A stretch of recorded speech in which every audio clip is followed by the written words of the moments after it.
हकी आवाज़ें पहुंची ऐसी दुनिया में। तो ये एक नया मानवा है। इस मानवा का नाम है एज द हार्ट लीड्स। अगर ये मानवा आपको पसंद आया तो इस पर कमेंट ज़रूर से कीजिएगा, और अगर इस पर 50 कमेंट्स होते हैं तो मैं इस मानवा का नेक्स्ट एपिसोड जल्दी से ले आऊँगी। तो मानवा की स्टार्टिंग में हमें बताया जाता है, कोई कहता है कि ये कहाँ है, मैं कहाँ पे हूँ, और ये मैं क्या पानी के अंदर हूँ, मैं सांस नहीं ले पा रही हूँ। फिर हमारी फीमेल की आंखें खुलती है, वो कहती है ये छत, मैं कहाँ पे हूँ, ये मेरे हाथ नहीं है, कितना अजीब है। फिर हमारी फीमेल लीड कहती है कि ये कभी भी इतने ज़्यादा नाजुक नहीं थे। फिर हमारी फीमेल लीड को कोई ज़ोर से पकड़ता है और उसे एक थप्पड़ मारता है। फिर वो इंसान कहता है कि तुमने हमारी फैमिली की अच्छी किस्मत बर्बाद कर दी, तुम इतना थॉटलेस कैसे हो सकती हो, तुमने अपनी शादी से एक दिन पहले अपने आप को डुबोने की कोशिश की। फिर वो इंसान हेली को बोलता है ज़ोर से चिल्ला के, और फिर फीमेली सोचती है हेली, ये हेली कौन है। और फिर वो कोई कहता है कि टीचर ये जी फिर से अजीब अजीब बातें कर रही है। और फिर कोई कहता है कि फिर से नहीं हीजे, मैंने तुम्हें कहा यहाँ पर कोई नहीं है। और दो औरतें आपस में बात कर रही होती है, और एक औरत कहती है कि वो बार बार कही जा रही कि उसने किसी को देखा है, क्या वो पोजेस हो गई है। और दूसरी औरत कहती है वो एक ऑर्फन है और सबसे ज़्यादा अनलकी है। फिर वो औरत कहती है कि यहाँ पर एक फेमस शमन है जो जंगलम में रहता है, क्या हमें उसे वहाँ पर भेज देना चाहिए। फिर एक ओल्ड वुमन कहती है कि ओ डियर, तुम्हारे फेस में कोई ब्लेसिंग का हिंट नहीं है, और तुम इतनी ज़्यादा दुबली पतली होकर आत्माओं को अपने अंदर कैसे बुला सकती हो, तुम कोई और सी जॉब कर लो। फिर कोई कहता है युंजे, उसे उसके पेरेंट्स ने बचपन में ही अबैंडन कर दिया था क्योंकि वो अजीब अजीब सी चीज़ें देख सकती थी जो कोई आम इंसान नहीं देख सकता था। और नरेटर कहता है कि इसी तरह उसने यमशान के समन में काम कर कर अपना गुजारा किया, बेचारी अनलकी कांग हेजे। और फिर वो कहती है इसी तरीके से मैं थी। और फिर नेक्स्ट सीन में हमें दिखाया जाता है, कोई कहता है चिल्ला के कि तुम्हारी हिम्मत कैसे हुई, तुम्हारी वजह से हमारी फैमिली बर्बाद हो गई, तुम्हें पता भी है मैंने तुम्हें ये मौका दिलाने के लिए कितनी मेहनत की थी। और फिर मैं लीड अपने मन में सोचती है कि यहाँ पर क्या चल रहा है, मैंने ये जगह पहले कभी नहीं देखी, और मुझे कोई आइडिया नहीं है कि अभी जिस पर्सन ने मुझे हिट किया वो कौन है। फिर ये जो अपने मन में सोचती है कि क्या मैंने अभी किसी की बॉडी पोजेस्ट कर दिया है जिसका नाम हेली है। और फिर वो अपने मन में कहती है कि हेली, क्या तुम यहाँ पर हो, मुझे यहाँ से बाहर जाना है, क्या तुम मेरी मदद करोगी।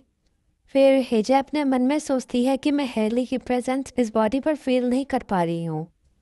फिर ये चीज़ सोचती है ऐसा क्यों हो रहा है, और फिर वो उस पानी के अंदर डूबने लगती है कहीं। और फिर वो सोचती है क्या ये हेली की मेमोरीज है और ये पानी के अंदर क्यों है। फिर ये जो अपने मन में सोचती है कि हेली, क्या तुमने सच में अपने आप को डुबाने की कोशिश की थी। और काफ़ी समय बीत जाने की वजह से हेली की आत्मा शायद गायब हो चुकी होगी, या तो भटकने वाली आत्मा बन चुकी होगी।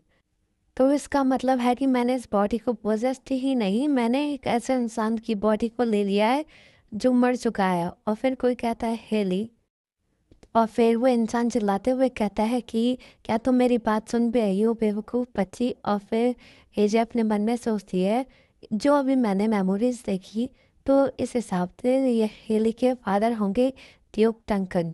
और फिर वो हेल इंसान कहता है कि क्या तुम्हें अंदाज़ा भी है कि मैंने इस शादी को अरेंज कराने में कितनी मेहनत की थी।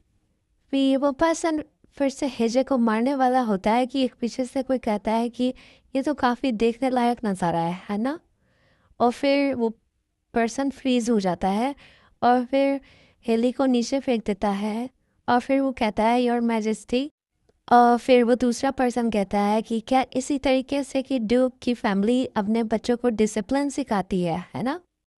और फिर वो कहता है कि हमें अकेला छोड़ दो, मुझे अपने फियांसे से कुछ बात करनी है। और फिर वो पर्सन कुछ नहीं बोल पाता, और फिर वो कहता है दूसरा पर्सन कि क्या तुमने मुझे सुना नहीं, मैंने अभी क्या कहा, गेट आउट।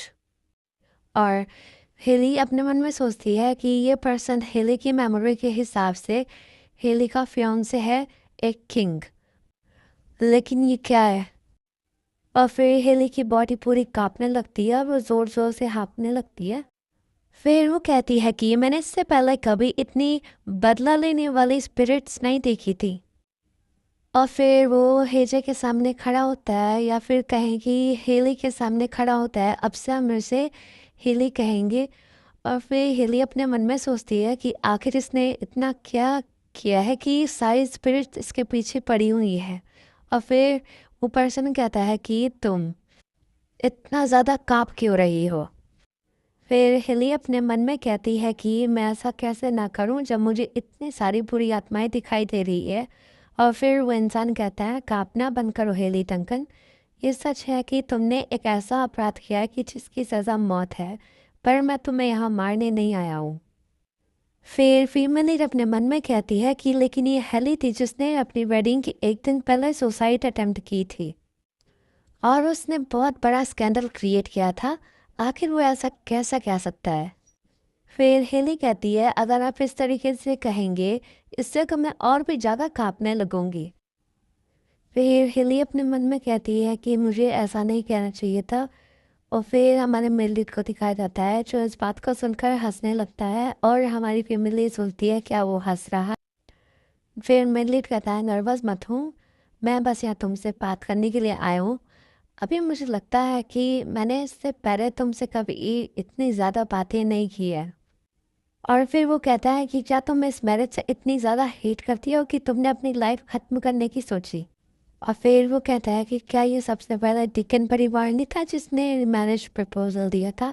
फिर हमारी फीमेल तो कुछ नहीं कहती है। फिर एम्पायर कहते हैं कि मुझे आंसर दो, मुझे अपनी बात दोहराना पसंद नहीं है। फिर फीमेल अपने मन में सोचती है कि मुझे नहीं पता, हेली की यादें इनकम्प्लीट है। पहले ही हेली मरना चाहती हो लेकिन मैं नहीं चाहती है। फिर हेली एम्पायर से कहती है कि मैंने ये इस वजह से नहीं किया, ऐसा नहीं है कि मुझे आपसे शादी करने से नफरत है। फिर एम्पायर कहता है कि अच्छा तो क्या ये इसलिए था कि क्योंकि तुम दूसरे आदमी को नहीं भूल पा रही हो? और फिर हैरी अपने मन में सोचती है ये कांकी ज़िंदगी में सबका भी कुछ नहीं था, पर शायद हैरी की लाइफ में ऐसा ही कुछ था। फिर एम्पायर कहता है कि मैं उस इंसान के बारे में केयरलेस नहीं हो सकता जिस इंसान ने तुम्हारा हार्ट ले लिया है।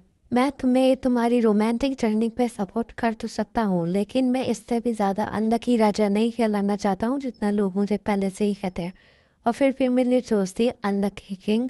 तो फिर हम फिर कहता है कि तुम्हें इस कंक्लूजन पर पहुँचाओ कि तुम्हें इससे ज़्यादा जीना होगा जितना तुम जीना चाहती हो, पर अगर तुम्हें सच में मरना है तो हेली टिंकिन क्राउन पहन कर मरो। फिर हमारी फीमेल लीड को दिखाया जाता है जो अपने मन में सोचती है ग्रैनी यंगसान, मुझे लगता है कि मैं अल्लाह से कर्ज हूँ, कोई फ़र्क नहीं पड़ता मैं जहाँ भी जाऊँ। तो इसी के साथ ये एपिसोड यहीं पर ख़त्म।